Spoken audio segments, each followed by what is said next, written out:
Nathan Cross went white as Arizona desert sand when he read the letterhead on that eviction notice. His hands actually shook. I could see it from across the conference room table. Same table where he'd fired me 3 years earlier, telling me I was redundant and resistant to change. "This can't be legal," his nephew Austin stammered, grabbing the paper. Kid was 37 now, still looked like he'd never worked a real day in his life. This has to be harassment or something. I just sat there watching both of them realize that their landlord, the guy who owned their building, controlled their lease, held their business future in his hands, was the same Thomas Patterson they'd tossed out like yesterday's garbage. The name's Tom, by the way. I'm 55 now, been around the block more times than I care to count. 20 years in the Navy as an electrical systems specialist, then 19 years at Apex Manufacturing Corp. Until they decided my experience wasn't worth keeping around. Let me back up and tell you how we got here. This whole thing started in 2004 when I joined Apex Manufacturing down in Phoenix. Fresh out of my Navy service, looking to build something stable for my family. Company was small then. Maybe 12 people total, working out of a cramped office space on Industrial Boulevard. Nothing fancy, but Nathan seemed like a straight shooter back then. I came in as their senior electrical engineer. 2 decades in the Navy taught me everything about complex electrical systems, from submarine power grids to aircraft carrier automation controls. Apex needed someone who could handle their industrial automation projects, and their previous guy had left the wiring looking like spaghetti. First week on the job, I pulled an all-nighter fixing a $50,000 manufacturing line that had been down for 2 weeks. Problem was in the PLC programming. Previous engineer had crossed some input signals that were causing the whole system to fault out every few hours. Took me 14 hours of troubleshooting, but I got it running smooth as butter by morning. Nathan was impressed. Said I was exactly what they needed. Even gave me a nice bonus that Christmas, enough for Sarah and me to finally replace our old washing machine. Those early years were good ones. Company grew steady, adding new clients, expanding into bigger projects. I was right there in the middle of it, designing electrical systems for manufacturing plants across the Southwest. Food processing facilities, pharmaceutical labs, even some defense contractors when my Navy clearance came in handy. By 2010, we had moved into a proper office building on 32nd Street. 3 floors, about 40 employees. I had my own office, small team of junior engineers reporting to me. Even got my motorcycle parking spot right up front. Nathan knew I rode my old Harley to work every day, rain or shine. The work kept getting more complex, more challenging. Installing automation systems for food processing plants, designing backup power systems for hospitals, even did some work for military contractors. That Navy background came in handy more than once when dealing with government specifications and security clearances. Around 2015, things started changing. Nathan brought in some consultants, talked about modernizing operations and streamlining processes, corporate buzzwords that usually meant someone was about to get the boot. But we were profitable, growing every year. What could go wrong? The first real sign of trouble came when Nathan hired his nephew Austin straight out of business school. Kid was maybe 28, fresh MBA from ASU, never turned a wrench or read a wiring diagram in his life. But he had ideas, lots of ideas about how we could do things better. Austin started showing up to client meetings, asking questions that made it clear he didn't understand the first thing about industrial electrical work. Why did we use these expensive components? Why couldn't we automate more of the installation process? Why were our project timelines longer than what he'd seen at other companies? I tried to be patient. Figured the kid would learn, maybe even appreciate having experienced guys around to teach him. Started including him in project reviews, explaining why we used certain components, walking him through job sites so he could see how our systems actually worked. Big mistake. Instead of being grateful for the mentoring, Austin started questioning everything I did. He'd sit in client meetings with his laptop, pulling up cheaper alternative components on supplier websites, suggesting we could cut costs by 20% if we just thought outside the box. Kid didn't understand that engineering isn't about cutting corners. When you're designing electrical systems for a pharmaceutical manufacturing plant, reliability matters more than price. When you're installing automation controls for a food processing facility that runs 24/7, you better get it right the first time. One system failure could cost them millions in lost production. But Austin saw every specification as an opportunity to optimize and innovate, started pushing for cheaper components, shorter testing periods, faster installation schedules. I'd push back, explain why these things mattered, show him examples of what happens when you cut too many corners. He'd nod and smile, then go straight to Nathan with concerns about my resistance to change.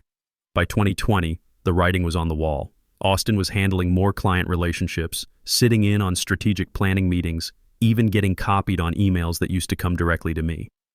Meanwhile, I'm still the one actually designing the systems, solving the technical problems, and cleaning up the messes when his optimizations didn't work out. The final straw came in early 2023. We had landed a huge contract with a pharmaceutical manufacturing facility. $2.3 million job, biggest single project in company history. I had spent 4 months working with their engineering team, designing a custom automation system that would meet all their FDA requirements and clean room standards. The electrical specs alone were 47 pages long. Every component had to be rated for pharmaceutical environments. Every connection had to be documented for regulatory compliance. Every backup system needed triple redundancy. This wasn't the kind of job where you could substitute cheaper parts and hope nobody noticed. Austin convinced Nathan to let him take the lead on project implementation. Kid wanted to make his mark, show everyone he could handle the big jobs. Fine by me, as long as he didn't mess with the technical specifications I had spent months perfecting. 2 weeks into the installation, everything went sideways. Austin had decided to substitute some cheaper control modules, saved the company about $8,000, he bragged to Nathan. Problem was, these new components weren't rated for clean room environments, and they started throwing fault codes within 48 hours of going live. The client was furious, threatened to cancel the entire contract, maybe even sue for damages.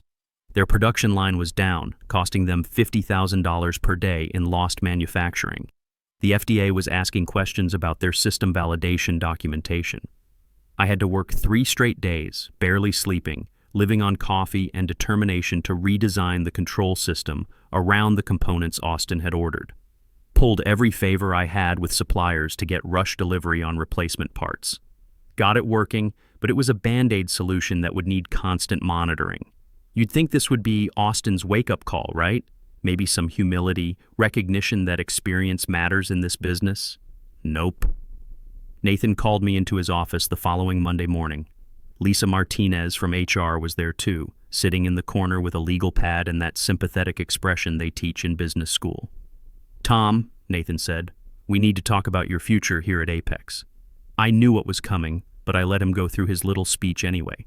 Company was evolving. They needed people who could adapt to new methodologies. Maybe it was time for me to explore new opportunities. All the corporate doublespeak for "you're fired, old man." The real kicker? They were eliminating my position to reduce redundancy in the engineering department.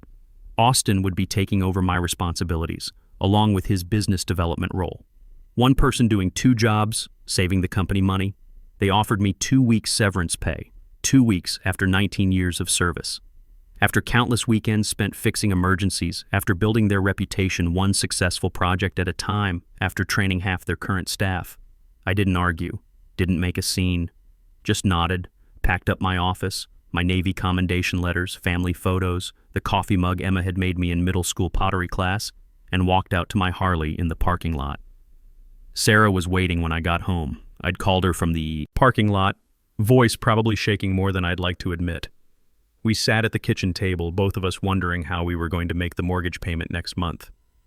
Emma was starting her senior year at Arizona State, and we'd been counting on my steady paycheck to cover her tuition. "We'll figure it out," Sarah said, reaching across to squeeze my hand. 26 years of marriage, and she still believed in us. "You're the smartest engineer I know. Someone's going to be lucky to have you." The next few months were rough. Job market for 55-year-old engineers isn't exactly booming, especially when your former employer isn't enthusiastic about providing references. I picked up some consulting work, fixed a few industrial systems for smaller companies, anything to keep the bills paid. That's when I started noticing things about Apex that I'd been too busy to see before. Walking past their building one afternoon, I'd been meeting with a potential client nearby. I saw a for sale sign that hadn't been there the week before. The property management company was looking to sell the entire building, 45,000 square feet of office and light industrial space, sitting on 3 acres right in the heart of Phoenix's manufacturing district. I called the listing agent that evening, more out of curiosity than anything else. Asked about the price, the terms, the current lease situation. The building was listed at $3.2 million. Apex was the primary tenant, locked into a 10-year lease they had signed back in 2018. Pretty sweet deal they'd negotiated. Below market rates, minimal annual increases. Landlord even covered some of their build-out costs. But here's where it got interesting. I asked for a copy of the lease agreement, public record once you know where to look, and spent that weekend reading every line of fine print. There it was, buried in Section 12, subsection C, a clause that allowed the landlord to terminate the lease with 90 days' notice if the property was sold to a new owner who intended to substantially renovate or repurpose the facility. I spent the next week crunching numbers, between my 401k that I could roll over, Sarah's inheritance from her father that we'd been saving for retirement, and an SBA loan I could qualify for based on the rental income. The math was tight, but it worked. The property management company was motivated to sell. Building was from the 1980s, needed electrical updates, and they wanted to cash out for newer properties. We could close in 6 weeks if I moved fast. I didn't tell anyone about my plan. Not Sarah, not Emma, definitely not anyone who might have connections to Apex. I was going to buy my former employer's building. And then, I was going to evict them. The closing happened on a Tuesday morning in late October 2023. I sat in that sterile conference room at the title company, signing paper after paper, officially becoming the owner of 45,000 square feet of prime Phoenix industrial real estate. The same building where I'd spent 19 years of my life, where I'd built systems that were still running perfectly, where Nathan and Austin had no idea their fate was being sealed by their former redundant employee. Sarah came with me to the closing. She'd been skeptical at first when I finally told her the plan, worried about the financial risk. But when I showed her the numbers, the rental income, the building's appreciation potential, the tax advantages, she understood.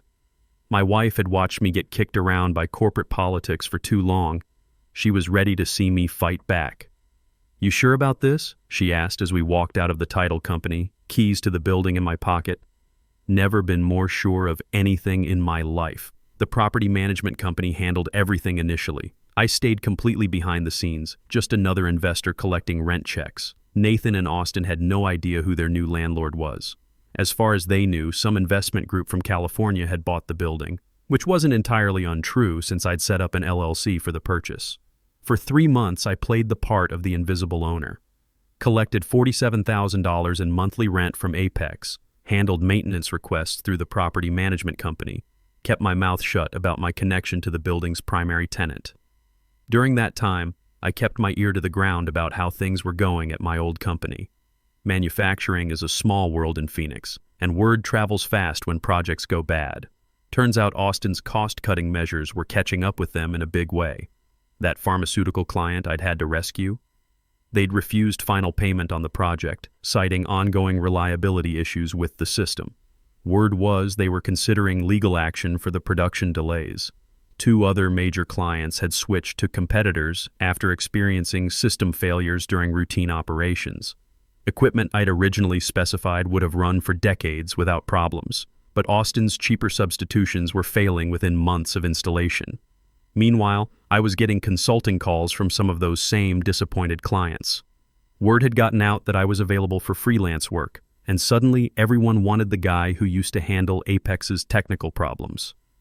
I was charging $150 per hour for troubleshooting work that I used to do as part of my regular salary. One job in particular stands out. Remember that food processing plant where I'd installed the automation system back in 2019? System had been running flawlessly for 4 years, then suddenly started having intermittent faults. They called Apex first. Austin sent out one of the junior engineers who couldn't figure out the problem. They called me next. Took me about 20 minutes to diagnose the issue. One of the temperature sensors had drifted out of calibration. Simple fix, but you had to know the system well enough to recognize the symptoms. Charged them $300 for 2 hours of work, including drive time. They were so grateful they asked me to bid on their expansion project. Austin's response when he found out? He called the client and accused me of poaching their business. Professional jealousy at its finest. By February 2024, I had made my decision. Time to play the ace I'd been holding for 4 months. I drafted the lease termination notice myself, working with the same real estate attorney who had handled the building purchase. 90 days notice, exactly as specified in the lease agreement. Reason for termination: substantial renovation and repurposing of the facility. Which wasn't a lie. I did have genuine plans to renovate the building. The electrical system was from the 1980s and needed updating. Ironic, considering I'd been recommending those same upgrades for years when I worked there. Nathan had always said they were too expensive. I also intended to repurpose the space, dividing it among multiple smaller tenants instead of one large one. Better cash flow, reduced risk if one tenant had problems, and frankly, I was looking forward to working with business owners who appreciated expertise instead of questioning every decision. The letter went out on a Friday afternoon, certified mail, return receipt requested. I made sure to be having coffee at the diner across the street on Monday morning when Nathan and Austin arrived for work. Nathan read it first. I watched through the window as his expression changed from confusion to concern to something that looked like panic. Then he called Austin over, showed him the letter. Kid's reaction was even better. Started pacing around the conference room, waving his arms, probably explaining to his uncle how this couldn't be legal. They called an emergency meeting with their attorney that same afternoon. I knew because Lisa from HR sent out a company-wide email about unexpected facility challenges and the need to explore alternative workspace solutions. The next 2 weeks were pure entertainment. Nathan tried calling the property management company, demanding to know who had bought the building. Privacy laws meant they couldn't reveal the owner's identity, but I could see the frustration building. Austin started looking at other office spaces, quickly discovering that comparable facilities in the area were going to cost them 40% more than their current below-market lease. The sweet deal Nathan had negotiated back in 2018 was about to become a very expensive lesson in karma. They tried to negotiate, offered to pay higher rent, longer lease terms, even some upfront cash to secure a new agreement with the mysterious new owner. The property management company dutifully passed along these offers, and I dutifully declined each one. Finally, about 3 weeks after the initial notice, Nathan figured it out. I was having lunch at my usual spot downtown when my phone rang. Caller ID showed Apex Manufacturing. I let it go to voicemail, finished my sandwich, then called back an hour later from my truck. "Tom?" Nathan's voice sounded tired, defeated. "Tom, we need to talk." "Sure, Nathan. What's on your mind?" "You bought our building." "I bought a building, yes. Seemed like a good investment opportunity." Long pause. I could hear Austin in the background, voice raised, saying something about lawsuits and illegal harassment. "Look, Tom," Nathan continued, "I know you're upset about how things ended. Maybe we made some mistakes, moved too fast with changes. Can we work something out here? What kind of something did you have in mind? New lease, better terms for you as the landlord. Hell, maybe we can even discuss bringing you back on board as a consultant." Austin could use someone with your experience guiding him through the technical side. I had to smile at that one. 6 months ago, I was redundant and resistant to change. Now suddenly my experience was valuable again. "That's an interesting offer, Nathan. Tell you what, why don't we meet in person to discuss it? Say, tomorrow morning, 9 a.m., conference room 2, just like old times?" He agreed immediately, probably figuring any conversation was better than having to relocate his entire operation with 60 days' notice remaining. I showed up right on time the next morning, carrying a leather folder and wearing my best poker face. Nathan was there, along with Austin and Lisa from HR. Kid looked like he hadn't slept much lately, dark circles under his eyes, that nervous energy of someone watching their world fall apart. "So," Nathan said after we'd all sat down, "what's it going to take to work this out? Name your price." I opened my folder, pulled out a single sheet of paper, and slid it across the table. It was the lease termination notice, with my signature clearly visible at the bottom. Thomas Patterson, property owner. "That's what it's going to take," I said quietly. Austin exploded first, started yelling about harassment and wrongful termination lawsuits and how they'd fight this in court until I was bankrupt. Nathan just sat there, staring at the paper, finally understanding the complete scope of what was happening. "You can try to fight it in court," I said when Austin ran out of steam. "But your lease agreement includes the termination clause signed by your company 6 years ago. My attorney assures me it's completely enforceable. You negotiated this deal yourself, Nathan. You just never thought it would be used against you. This is revenge," Austin said, voice shaking. "Pure and simple revenge." "No," I replied, standing up and collecting my folder. Revenge would have been telling that pharmaceutical client about all the other corners you cut on their project. Revenge would have been sharing your quality control problems with every potential customer in Phoenix. This is just business. I headed for the door, then turned back for one final comment. Oh, and Austin? Next time you fire someone with 19 years of experience, you might want to make sure they can't afford to buy your building. The eviction was final 60 days later. Apex managed to find temporary space in an industrial park on the other side of town, paying nearly double their previous rent for a facility half the size. Word around town was that several of their remaining clients were getting nervous about the company's stability, and 3 major contracts had been put on hold pending facility issues. Meanwhile, I divided the building into 3 separate spaces, rented the largest section to a precision machining shop run by a retired aerospace engineer who appreciated quality work. The second space went to an electronics repair business that specialized in industrial control systems. They even hired me as a part-time consultant. The third space became my own workshop. After 19 years of working for someone else, I was ready to be my own boss. Set up a proper electrical engineering consultancy, complete with testing equipment and a parts inventory that would make any technician jealous. Total monthly rental income came to $74,000, about 60% higher than what Apex had been paying. The building mortgage ran $21,000 per month, leaving me with solid cash flow and an appreciating asset that was already worth more than I'd paid for it. The renovation work gave me something productive to focus on. Upgraded the entire electrical system to modern standards, installed LED lighting throughout, modernized the HVAC controls with programmable thermostats and zone control. All the improvements I'd been recommending for years, finally getting implemented properly. Best part? Both of my new tenants needed consulting work on their systems. Turns out 19 years of industrial experience really does have value in the marketplace, especially when you're working with people who respect expertise instead of questioning every decision. I run into Nathan occasionally around town.